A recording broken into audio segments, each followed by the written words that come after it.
వక్రతుండ మహాకాయ సూర్యకోటి సమప్రభ నిర్విఘ్నం కురు మే దేవా సర్వకార్యేషు సర్వదా గురుబ్రహ్మ గురుర్విష్ణు గురుర్దేవో మహేశ్వరః గురు సాక్షాత్ పరబ్రహ్మ తస్మై శ్రీ గురువే నమః. ఓం శ్రీ సాయిరామ్. ఓం అవధూత చింతన శ్రీ గురుదేవదత్త జయ. ఓం శ్రీ అక్కల్కోట స్వామి సమర్థ లీలామృతము 17వ అధ్యాయం. శ్రీ స్వామి సమర్థులు మంగళవేడాలో నివాసం. విద్యాసాగరుడు: ఓ పరమపురుష, నీ వలన శ్రీ స్వామి సమర్థుల అద్భుత లీలలను వివిధ పురాణ విషయములను విను భాగ్యము కలిగినది. నా జన్మ ధన్యమైనది. స్వామివారి లీలలు వినుకొలది నా మదిలో ఇంకనూ వినవలనను కుతూహలము కలుగుచున్నది. దయానిధి, ఇంకను శ్రీ స్వామివారు మంగళవేడాలో ఏమేమి చేసిరో, ఎవరెవరిని వారి కృపతో పునీతులను చేసిరో తెలుపుడని అంజలి ఘటించెను. అంతటా ఆ నిత్యానందయోగి: వత్స, పరమ పావనమూర్తి అయిన సద్గురుని లీలలు అనంతములు. అవి వర్ణింప ఎవరికీ శక్యము కాదు. వారి లీలలను వారే నీకు తెలుపుచున్నారు. నేను కేవలం నిమిత్త మాత్రుడను అని స్వామి సమర్థులను స్మరించుకుని, ఓ ప్రభు, నీ దాసానుదాసుణ్ణి, నీ మాయను గ్రహించే శక్తి నాకు లేదు. నువ్వు పరమపురుషుడవు. లోకాలను సృజిస్తూ ఉంటావు, లయింపచేస్తూ ఉంటావు. అదంతా నీ లీల. నీ లీలలను గ్రహించటం కానీ, నీ ప్రవర్తనను అవగాహన చేసుకోవటం కానీ, నిన్ను కీర్తించటం కానీ బ్రహ్మాదులకు కూడా అసంభవమే. నువ్వు మహానటుడవు. వివిధ రూపాలు ధరించి అందరినీ ఒప్పిస్తూ ఉంటావు.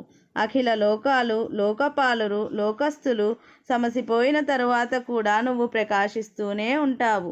నీ మంగళవదనాన్ని వీక్షించే నిమిత్తం ముక్త సంగులైన మునులు కూడా అనితర దుర్లభమైన వ్రతాలను ఆచరిస్తూ ఉంటారు, నిష్ఫలులవుతూ ఉంటారు. నీవు నామరూపరహితుడవు. నిన్ను గుర్తించటం, నీ అనంత శక్తిని గ్రహించటం మా వంటి సామాన్యులకు సంభవం కాదు. తండ్రి, నువ్వు దీనరక్షకుడవు, సర్వాంతర్యామివి, సర్వశక్తి సంపన్నుడవు, సర్వజ్ఞుడవు, సర్వేశ్వరుడవు, సచిదానందుడవు. మా అజ్ఞాన స్థితిని గురించి నేను మీకు వివరించవలసినది ఏమీ లేదు. ఓ లీలావతార, అత్రి అనసూయావరనందన, మాలోని త్రిగుణములను మాపి అసూయను, ఈర్ష్యాద్వేషములను, కామక్రోధములను తొలగించి కావగరావా దేవాదిదేవా అని శ్రీ స్వామి సమర్థులను స్తోత్రం చేసి ఆనందాశ్రువులతో ఒడలు పులకింపగా, వత్స, మంగళవేడాలో శ్రీ స్వామి లీలలు ఇంకా కలవు. వానిని విపులంగా తెలుపుతాను. జాగ్రత్తగా నిశ్చల ఏకాగ్రచిత్తుడవై వినుమని మంగళవేడాలోని లీలలను చెప్పబూనినాడు. మంగళవేడాలో జనాబాయి అనే వార్కరి సాంప్రదాయ వృద్ధ స్త్రీ ఉండేది.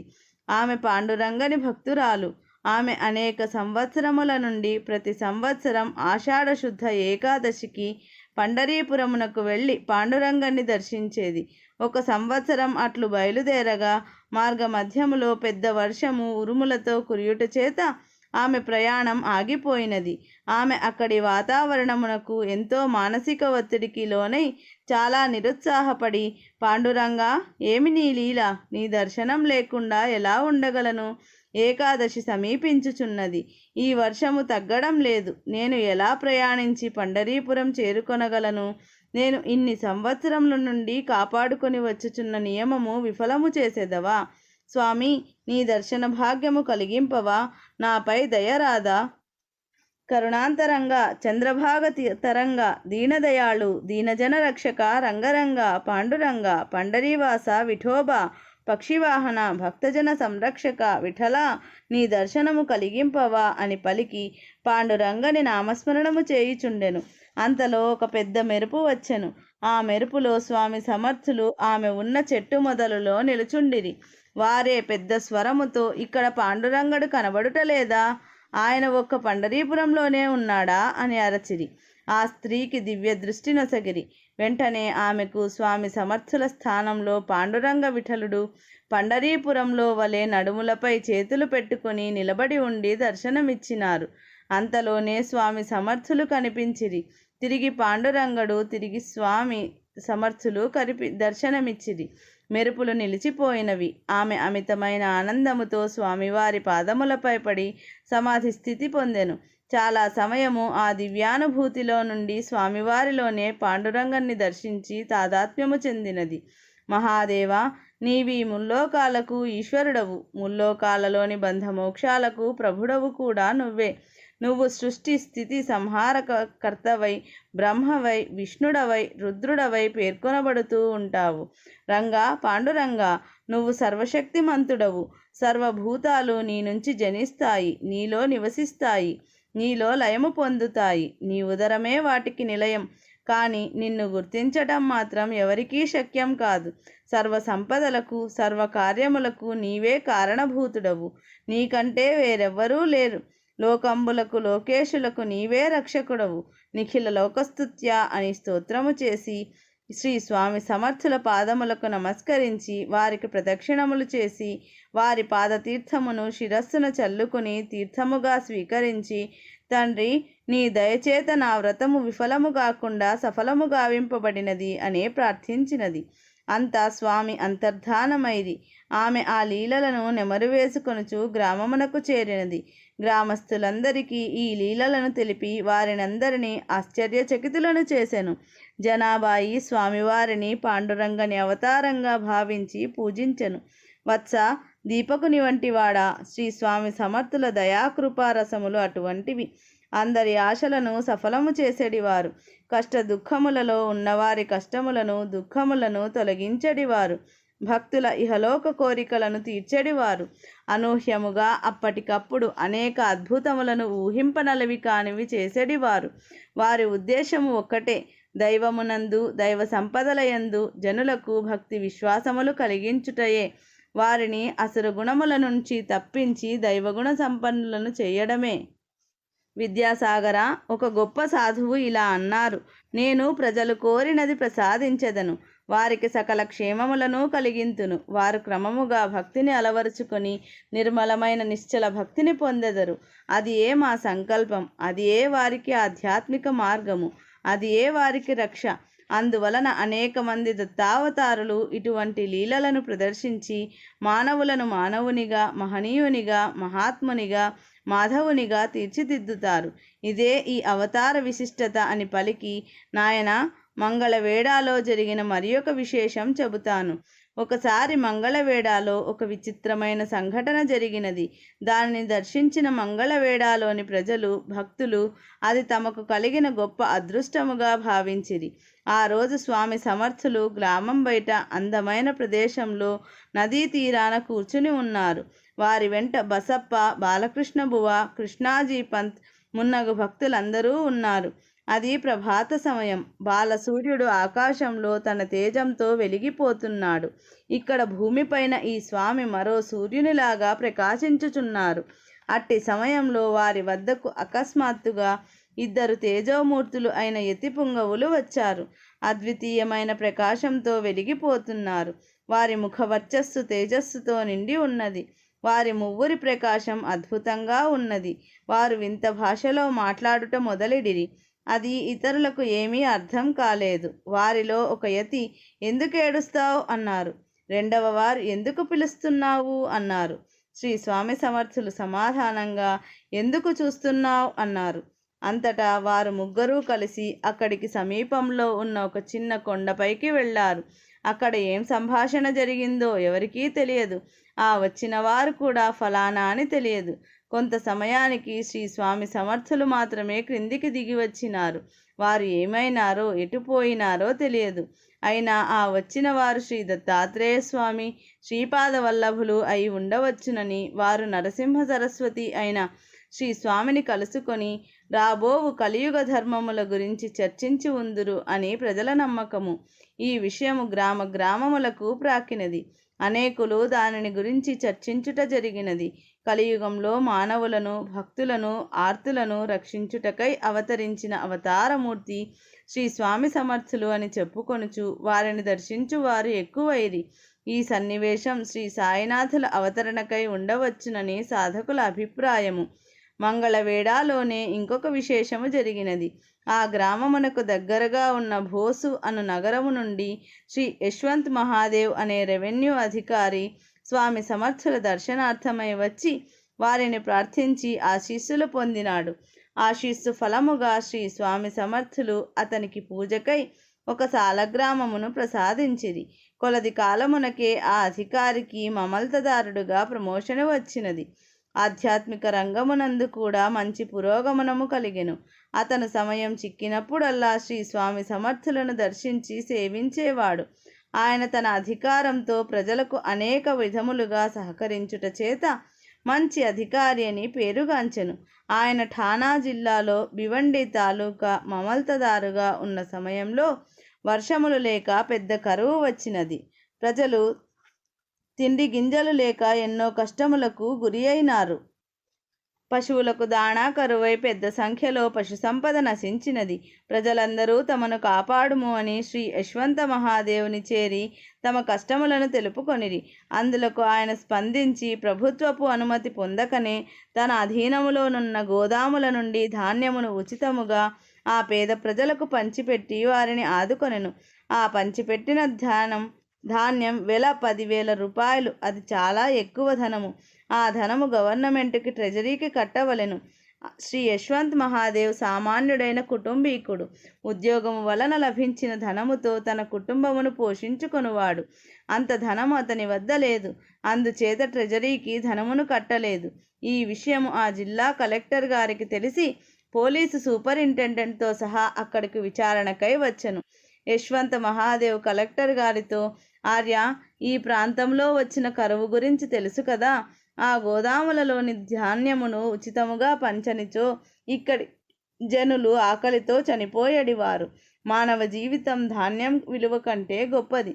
ఒక అధికారిగా నా పరిపాలనలో ఉన్న ప్రజలను ఆకలి బాధల నుంచి రక్షించటానికి నేను ఈ పని చేయవలసి వచ్చినది. నన్ను దయతో కరుణించి ఈ ధనమును కట్టుట రద్దు చేయవలసిందిగా కోరెను. అందులకు ఆ అధికారి నిరాకరించి ట్రెజరీ అధికారిని పిలిచి లెక్కలు చూడగా ధాన్యము ఖరీదు 10,000 రూపాయలు జమ చేసి ఉన్నది. అధికారులందరూ ఆశ్చర్యము పొంది, ధనమును జమ చేసి కూడా నీవు ఇలా మాటలాడుట తగదు అని ముందుగానే ఆ ధనమును ట్రెజరీకి జమ చేసినందులకు అతనిని అభినందించి వెళ్ళిపోయిరి. యశ్వంతునకు ఇది ఏమీ అర్థము కాక ఆశ్చర్యపోయెను. కొంత సమయము తర్వాత వాని మనస్సులో శ్రీ స్వామి సమర్థులు పకపకా నవ్వుతూ మెదిలిరి. అంతా ఇది శ్రీ స్వామివారి అనుగ్రహమేనని గుర్తించి వెంటనే శ్రీ స్వామి దర్శనమునకు మంగళవేళ వచ్చి శ్రీ స్వామి తనను రక్షించిన తీరు అందరికీ తెలిపి శ్రీ స్వామి పాదములపై వాలెను. శ్రీ స్వామి వాని మనస్సులో గోచరించిన రీతిని తన పెద్ద బుజ్జను చేతులతో పట్టుకొని పకపకా నవ్విరి. తమకు ఆత్మ సమర్పణ చేసిన భక్తులకు అన్ని విధాలా మేము రక్షించదము అన్న భగవానుని వాక్కులు ఇచ్చట రుజువు కాబడినవి. భగవద్గీతలో భగవానుడు అనన్యాశ్చింతయంతో మాం ఏ జనాః పర్యుపాసతే తేషాం నిత్యాభియుక్తానాం యోగక్షేమం వహామ్యకం. భగవద్గీత 9వ అధ్యాయం 22వ శ్లోకం. తాత్పర్యము: ఎవరు ఇతర భయములు లేనివారై నన్ను గూర్చి చింతించుచు ఎడతెగక ధ్యానించుచున్నారో ఎల్లప్పుడూ నాయందే నిష్ఠ గల్లియుండు భక్తులను వారి యొక్క యోగక్షేములను నేను వహించుచున్నాను అని చెప్పిన విధముగా అవతార పురుషులు తమను నమ్మి సేవించిన వారిని అన్ని రకాల ఈతి బాధల నుండి కాపాడెదరు. వారి తరువాత అవతారమైన షిరిడీ సాయిబాబా గారి అభయం కూడా అదే. నేనుండా నీకు భయమేలా, మీ బాధలన్నీ నాపై వేయుడు, నేను మోసెదను అన్నవి వారి వాక్కులు. వారి జీవిత చరిత్రలో ఇటువంటి లీలలు అనేకముగా కలవు. ఇటువంటి సన్నివేశం ఇదే మంగళవేళలో పూర్వం జరిగినది. మహాత్ముడైన దామాజీ సమాధి ఇచ్చట ఉన్నది కదా. వారు ఈ గ్రామ అధికారిగా ఉన్నప్పుడు జరిగిన విశేషమైన కథ అది. శ్రీ పాండురంగని దివ్యమైన లీల. స్వామి సమర్థులు మంగళవేళ వచ్చుటకు చాలా పూర్వం, అనగా అప్పుడు ఆ ప్రాంతము రాజుల పరిపాలనలో ఉండెను. బీదరి అను గ్రామ నివాసి అయిన దామాజీ పంతు అను బ్రాహ్మణుణ్ణి, భక్తి సాంప్రదాయములు గల విజ్ఞానిని మంగళవేళ అనగా మంగళవాటము ఆనాటి పేరుకు గ్రామాధికారిగా ఆ ప్రాంతము నేలు రాజు నియమించెను. దామాజీ గ్రామాధికారం స్వీకరించి పూర్వపు అధికారుల వలె కాక ధర్మముగా, న్యాయముగా, అక్రమము అను మాట రాణీయక రాజకార్యములను గ్రామాభివృద్ధిని చక్కగా నిర్వర్తించుచుండెను. దాని చేత గ్రామ ప్రజలు అందరూ వారి పట్ల భయభక్తులతో మెలుగుచుండెడివారు. దామాజీ రాజకార్యములలో మాత్రమే కాక భగవద్ ధ్యానాది కార్యక్రమములలో, సజ్జన సేవలోనూ, భాగవతుల సేవలోనూ కాలం గడిపేవాడు. తనకు వచ్చు వేతనములో కొంత మాత్రం తన కుటుంబ నిర్వహణకు ఉపయోగించుకొని మిగతాది దాన ధర్మములకు, భగవద్ విషయములకు ఖర్చు చేసేడివాడు. నిరంతరం పాండురంగని నామస్మరణము చేయుచు తను మనఃప్రాణములను దైవానికి అంకితం చేసినాడు. అతడు పరమ భాగవతోత్తముడు. ఇట్లుండగా ఒక సంవత్సరము ఆ ప్రాంతములో వర్షములు కురియక తీవ్రమైన కాటకము వచ్చినది. జనులు ఆహార ధాన్యములు లేక, పశువులకు గ్రాసము లేక అన్ని విధాలా బాధపడసాగిరి. కొందరు దూర ప్రాంతములకు వలసపోయిరి. ఒకనాడు పండరీపురవాసుడైన ఒక బ్రాహ్మణుడు మంగళవేడాకు వచ్చి ఆకలికి తాళలేక ఇంటింటికి భిక్షమునకై ప్రార్థించెను. కరువు కారణమున ఆ బ్రాహ్మణుణ్ణి ఎవరూ ఆదరించలేకపోయిరి. కడకు ఆ బ్రాహ్మణుడు దామాజీ ఇంటి ముందుకు రాగా దామాజీ వానిని సాదరముగా ఆహ్వానించి మంచి భోజనము అతని ముందు వడ్డించెను. దానిని చూచి ఆ బ్రాహ్మణుడు కన్నీరు పెట్టుకొనెను. దామాజీ, ఓ బ్రాహ్మణోత్తమ, అన్నం చెంత కూర్చుండి అలా బాధపడదవు ఏమి? నా వలన ఏదైనా అపచారము జరిగినదా? ఈ పదార్థములు నీకు హితమైనవి కావా? లేక పూర్వశోకము ఏదైనా జ్ఞప్తికి వచ్చినదా? ఏమిటో వివరంగా తెలుపండి. నా వలన చేయవలసిన సహకారం ఏదైనా చేయగలవాడను అని దామాజీ ప్రార్థించెను. అంతటా ఆ బ్రాహ్మణుడు, మహాత్మా, నీవు జనార్దనుని అవతారం అని తోచుచున్నది. లేనిచో మానవులకు ఇంత భక్తి, ఇంత ప్రేమ, ఇంతటి వినయము, ఇంతటి ఔదార్యము కలుగనేరదు. మీరు వడ్డించిన పదార్థములు ఎన్నడూ చూచి ఎరుగను. మరియు అవి నాకు హితము కాకపోవటము అన్నది లేదు. నా దుఃఖమునకు కారణం ఏమనగా నా నివాసము పండరీపురం. నేను బయలుదేరి 4 రోజులు అయినది. 4 రోజులు అన్నము అన్నది ఎరుగను. నా భార్య బిడ్డల పోషణకు ఏమైనా సంపాదించి తీసుకొని వెళ్ళవలెను అని బయలుదేరి తిని. నా పరివారం అందరూ పస్తులతో నాకై ఎదురుచూచుచు ఆకలితో బాధపడుచుందురు. ఈ అన్నమును చూచినంతనే వారందరూ పస్తులతో ఉన్నది గుర్తుకు వచ్చినది. నేను ఒక్కడనే వారిని వదిలి ఈ ఆహారము తినవలసి వచ్చినందుకు దుఃఖపడుచున్నాను అని పలికి భగవంతునికి, దామాజీకి నమస్కరించుకొని ఆహారమును భుజించ ప్రారంభించెను. వాని పలుకులు దామాజీ హృదయములో దూరినవి. అతిథికి కలిగిన బాధకు తాను బాధపడి, ఓ బ్రాహ్మణోత్తమ, నీవు దిగులు చెందకు. నీ సంసారమునకు 1 సంవత్సర కాలము సరిపోవు ధాన్యమును ఇచ్చెదను. నీవు నిశ్చింతుడవై భుజింపుము అని చెప్పెను. ఆ బ్రాహ్మణుడు ఆనందముగా భుజించెను. అంతా దామాజీ తమ సేవకులను పిలిచి రాజుగారి గోదాముల నుండి 4 పుట్ల ధాన్యమును తీసి దానికి కావలసిన సంభారములన్నీ చేర్చి ఈ బ్రాహ్మణుని వెంట కొనిపోయి వారి ఇంట అప్పగించిరండు అని ఆదేశించెను. వారు ఆ సామాగ్రినంతయు బండ్లకు ఎక్కించుకొని బ్రాహ్మణుని వెంట బయలుదేరిరి.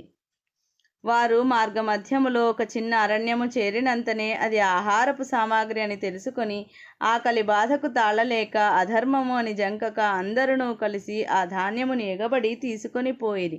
ఆ దృశ్యమును ఆ బ్రాహ్మణుడు, దామాజీ నౌకరులు చూచి వారు ఆకలిచే మహారుద్రుల వరే ఉండుట చేత ఏమీ చేయలేకపోయిరి. అంతా ఆ బ్రాహ్మణుడు ఇలా ఎన్నిసార్లు దామాజీ వల్ల ధాన్యమును పొందినను కరువు కాటకములచే బాధపడు జనులు దానిని నా గృహమునకు చేరనీయరు. అందువలన నా కుటుంబమునే మంగళవేడా కొనిపోయిన దామాజీ ఆశ్రమములో ఆనందముగా ఉండవచ్చు అని భావించి దామాజీ నౌకరులను మంగళవేడా వెళ్ళమని తాను పండరీపురమునకు పోయెను. మంగళవేడాలో జరిగినదంతయు తన భార్యాబిడ్డలకు ఎరిగించి వారినందరినీ బయలుదేరమని చెప్పెను. వారినందరినీ తీసుకుని మంగళవేడ పురమును చేరి దామాజీకి జరిగినదంతయు తెలిపి ఆశ్రయమును కోరెను. ధార్మికుడైన దామాజీ పంతు వారిని ఆదరముతో ఇచ్చటనే ఉండమని వారికి కావలసిన వసతి ఏర్పాటు చేసెను. అతనికి లభించిన ఆధారము దామాజీ పంత్ అని వారి ఔదార్యమును తెలుసుకొని పరిసర గ్రామముల వారు అందరూ దామాజీ గృహమునకు చేరి మా ఆకలి బాధలను తీర్చి మరణము నుండి కాపాడుమని ప్రార్థించిరి. అప్పటికే ఆకలిచే అనేకులు మరణించిరని కూడా తెలిపిరి. అది విని దామాజీ వారి ఆక్రందనము వలన హృదయము వివశము కాగా లోనికి పోయి భార్యను పిలిచి, సంగతి అంతయు వింటివి కదా, భయంకరమగు ఈ కరువు వలన అనేకులు మలమలా మాడిపోవున్నారు. ఎందరూ చనిపోయిరో లెక్కలేదు. ఈశ్వర సంతానము ఈ తీరున దుఃఖము పొందుచుండగా ఈ విపత్తును తప్పింప సమర్థులగు వారు తమ్ము కానట్లు ఊరకుండుట రాక్షసత్వము.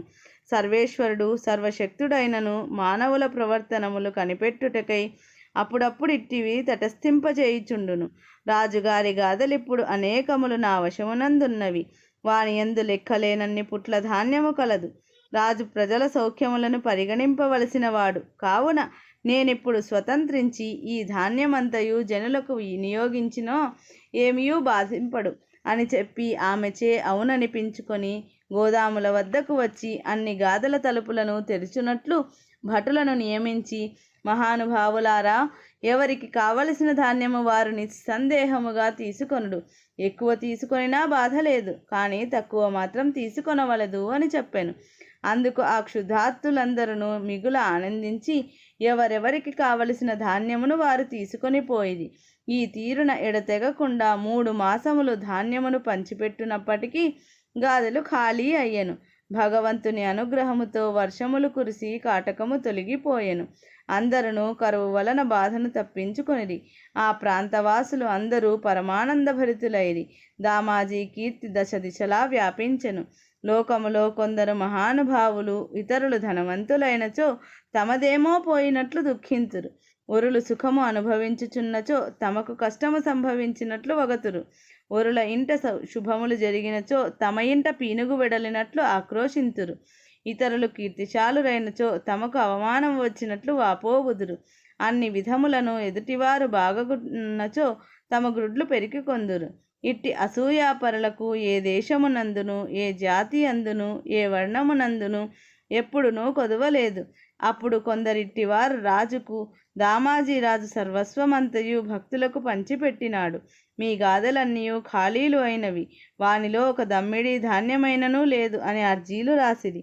దానిపై రాజు మహోగ్రుడై మండిపడి దామాజీని కట్టి తెండని భటులను ఆజ్ఞాపించెను.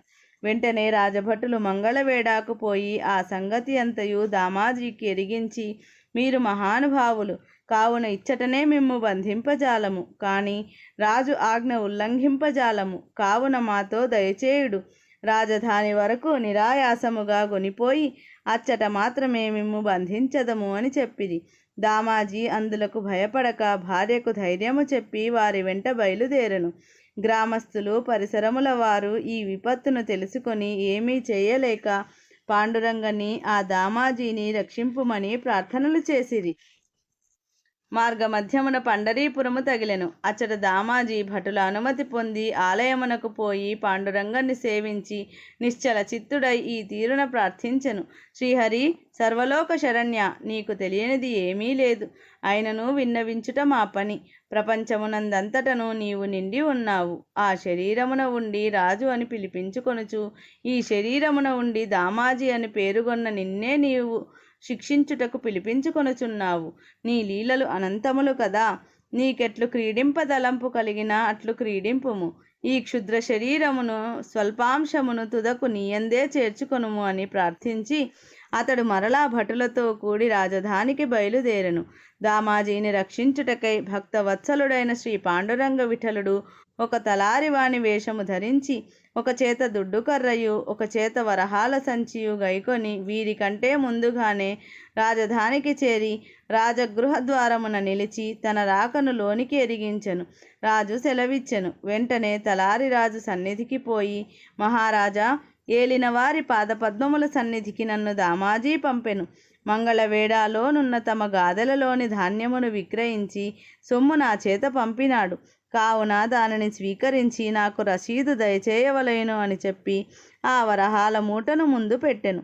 అతనిని చూచి అతని మాటలు ఆలకించి అతని రూపము తిలకించి, అయ్యా, నీవెవరో నా కనులకు విందు చేయుచున్నావు. మలిన వస్త్రములను ధరించినను నీ తేజస్సు సార్వభౌమపుత్రులకు కూడా దుర్లభమై ఉన్నది. నిన్ను తలారి అని తలంచుటకు కూడా నా మనస్సు అంగీకరింపకున్నది. నిన్ను చూడగానే నా మనస్సు అవ్యక్త అనుభూతికి గురియగుచున్నది. మాకు మంగళవటమున రావలసిన ధనము 4 లక్షల వరహాలు. దామాజీ అంతయు పంపినని చెప్పుచున్నారు. ఆ మొత్తం అంతయు నేను చూసేటి సంచిలో కలదా? నీవు ఎవరవు? నీ ఊరేది? నీ పేరేమి? నీ తల్లిదండ్రులెవరు? నీకు నెల జీతం ఎంత? అని ప్రశ్నించెను. అది విని తలారి రూపముతో ఉన్న పండరీనాథుడు అందలి వారికెల్లరకును యథార్థము తెలియకుండునట్లు మాయ కల్పించి కేవలం రాజును చూసి, రాజా, నాకు ఏలికయగు దామాజీకి నీవు ఏలికవు కావున నీ ప్రశ్నలకు ప్రత్యుత్తరము చెప్పుచున్నాను. నాకొక ఊరు లేదు, కానీ అన్ని ఊళ్ళు నావే. నాకొక పేరు లేదు, అయినను అన్ని పేర్లును నావే. నాకు తల్లిదండ్రులు లేరు, అయితే అందరకును నేనే తండ్రిని, నేనే తల్లిని. ఈ ప్రపంచమున నేను కానిది ఏమీయునూ లేదు. అది అట్లుంచుము. దామాజీ తన సర్వస్వమును నాకు అర్పించెను. నా సర్వస్వమును అతనికి ఇచ్చి తిని. ముందుగా నీ రొక్కమును నీవు గ్రహింపుము అని చెప్పి ఆ చిన్న వరహాల మూటను విప్పి అందలి వరహాలను అందరి ముందర పోయగనే ఆ చిన్న వరహాల రాశి కొండవలే పెరిగిపోయెను. మాయ తొలగెను. రాజు అందులకు మిగుల ఆశ్చర్యపడి ఆనందముతో 4 లక్షల వరహాలను లెక్కించి పుచ్చుకొనున్నట్లు కోశాధికారిని నియమించెను. కోశాధికారి ధనమును లెక్కించుకొని జమ చేసుకొని రసీదు రాసి ఇచ్చెను. రాజు తలారికి వస్త్రాభరణములను బహుమతి చేసి దామాజీ పండితులకు గాను అనేక గజాశ్వాదులను బహుమానము చేయవలసిందని కొందరు ఉద్యోగులను నియమించి తలారికి సెలవు సంగెను. మరునాడే రాజభటులు దామాజీని బంధించి తీసుకొని వచ్చి రాజు ఎదుట నిలిపిరి. వెంటనే రాజు గద్దె దిగి స్వయముగా అతని బంధములను విప్పి, పాండురంగడను తలారి నీవు పంపితివని గదా, గత దినమున ఇచ్చటకు వచ్చి నీవు నాకు ఇవ్వవలసిన 4 లక్షల వరహాలను చెల్లించి రసీదు తీసుకొని పోయెను. అంతకు పూర్వమే నేను భటులను నియమించి ఉన్నవాడను, కావున వారు నిన్ను కట్టి తెచ్చిరి. అందుకు నన్ను క్షమింపుము అని ప్రార్థించెను. దామాజీ అది విని కొంతసేపు నిర్విణ్ణుడై, శ్రీహరి, ఈ క్షుద్రుని కొరకు నీవు ఎట్టి నీచవేషము ధరించితివి అని దుఃఖించి, రాజా, నీవు ఎంతటి అదృష్టవంతుడవు. లేకున్నా సనక సనందాదులకు కూడా అవాజ్మానస గోచరుడగు భగవంతుడు నీకింత సులభముగా దర్శనమిచ్చునే అని కొనియాడెను. రాజు దామాజీ భక్తికి అతనిపై భగవంతునికి గల దయను తెలుసుకొని నిన్నటి దినమున వచ్చిన తలారి పలికిన పలుకులను గుర్తు తెచ్చుకొని వచ్చిన వారు సాక్షాత్ పాండురంగడే అని గ్రహించి దామాజీని అతి వైభవముగా సన్మానించి కొనియాడి, మహాత్మా, మీ వలన నేను అనితర దుర్లభమైన పాండురంగన్ని దర్శించి తిని. నా జన్మ ధన్యమైనది. మీ వంటి మహాత్ముని బాధించినందుకు నన్ను క్షమింపుడు అని పాదాభివందనము చేసెను. అంతటా రాజును చూచి దామాజీ పంత్, మహారాజా, ప్రకృతి శక్తుల వలన విపత్తు కలిగినప్పుడు ప్రజల క్షేమమును విచారించి వారిని రక్షించటం రాజధర్మం. దుష్టులైన అధికారుల నుంచి, చోరుల నుంచి రక్షణ కల్పించి ప్రజలు ధర్మపరులై నీతి నియమములతో జీవించుతూ భగవంతుణ్ణి ఆరాధించేటట్లు చేయటం పృథ్వీపతుల కర్తవ్యం. ధర్మానుష్ఠానపరుడైన రాజు, భక్తిపరులైన ప్రజలు భూతభావనుడైన భగవంతుని ప్రేమకు పాత్రులవుతారు. అలా భగవంతుడు సంతుష్టి చెందడం మూలంగా ఆ రాజ్యానికి, రాజుకు సిద్ధించని అర్థమంటూ ఉండదు. నిత్య ధర్మాలను నియమబద్ధముగా ఆచరించి దేవతల సేవకై యజ్ఞయాగాది కర్మలను ఆచరించాలి. దాని వలన సంతృప్తి చెంది దేవతలు సర్వవిధ సౌఖ్యాలను సమకూరుస్తారు.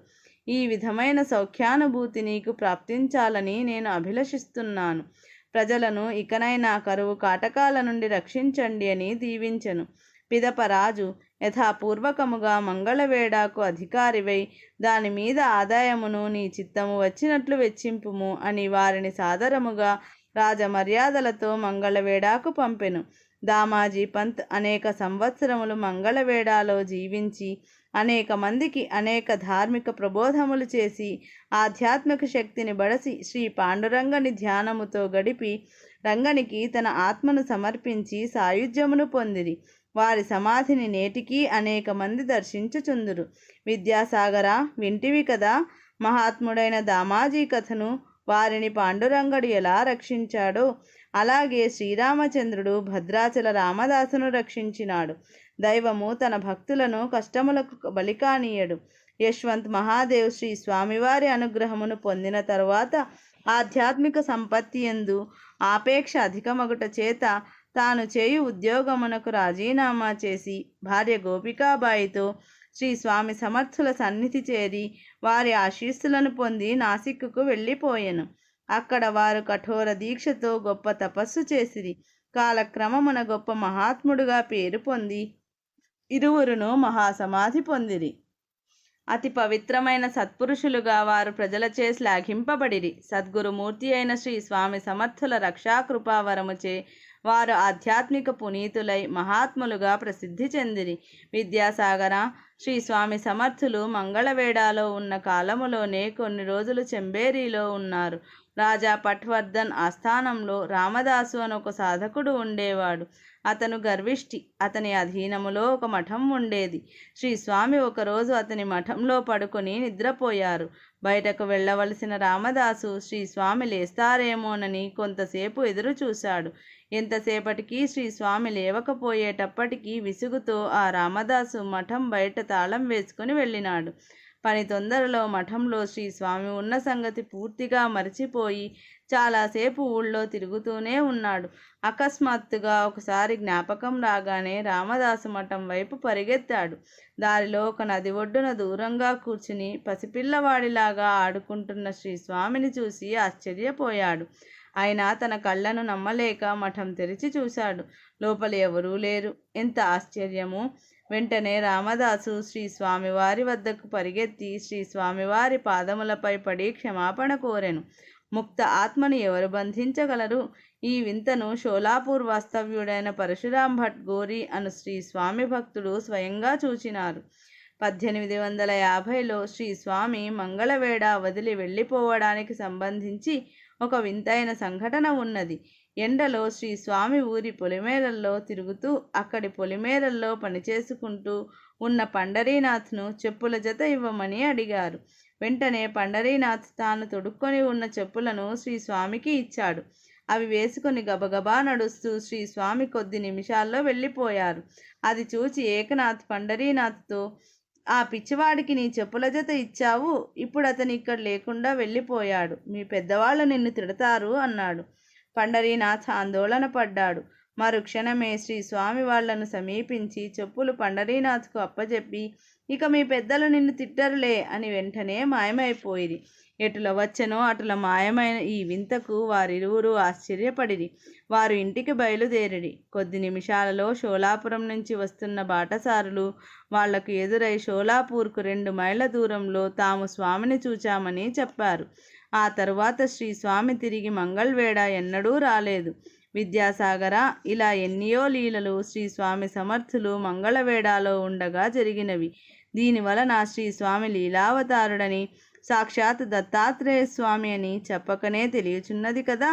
తరువాత శ్రీ స్వామి మొహల్లో 5 సంవత్సరములు నివసించిరి అని చెప్పి ఈ అధ్యాయమును ముగించెను. రాధే గోవింద రాధే గోపాల, రాధే గోవింద రాధే గోపాల. ఇది విద్యాసాగర శ్రీ నిత్యానందయోగి సంవాద రూపమున శ్రీ దత్తాత్రేయ సంప్రదాయ శిష్య పరంపరలోని శ్రీ శ్రీ శ్రీ స్వామి విఠలానంద సరస్వతి మహారాజ్ విరచిత శ్రీ అక్కల్కోట స్వామి సమర్థ లీలామృతం 17వ అధ్యాయం సంపూర్ణం.